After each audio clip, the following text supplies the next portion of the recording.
In today's video, I'm going to show you how to add page numbers in Google Docs. Whether you're preparing a school assignment, organizing a professional report, or you simply want your document to look clean and structured, this simple step-by-step guide will walk you through everything you need to know. Adding page numbers not only makes your document easier to read, but it also helps anyone reviewing it navigate through your pages quickly and confidently. First, open your Google Docs file and make sure your document is ready for formatting. Once you're inside, go to the Insert tab at the top of your screen.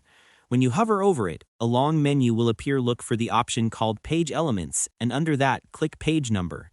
Make sure to follow along carefully so you don't miss any details. Next, you'll see several different page number styles, including numbers in the header, numbers in the footer, and versions where numbering starts from the second page. Go ahead and choose whichever style matches the layout of your document. As soon as you click on one, Google Docs will automatically place the page numbers exactly where you selected. No extra work needed from your side. To make the process smoother, here are a few quick tips.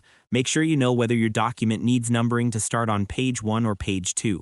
Many academic papers skip numbering on the title page, so choosing the correct style from the beginning can save you time and help prevent unnecessary formatting issues. You can also double-click inside the header or footer to adjust the size, font, or alignment of the page number if you want it to match the rest of your document style. Once you've completed these steps, scroll through your document to confirm that the numbers appear correctly on every page.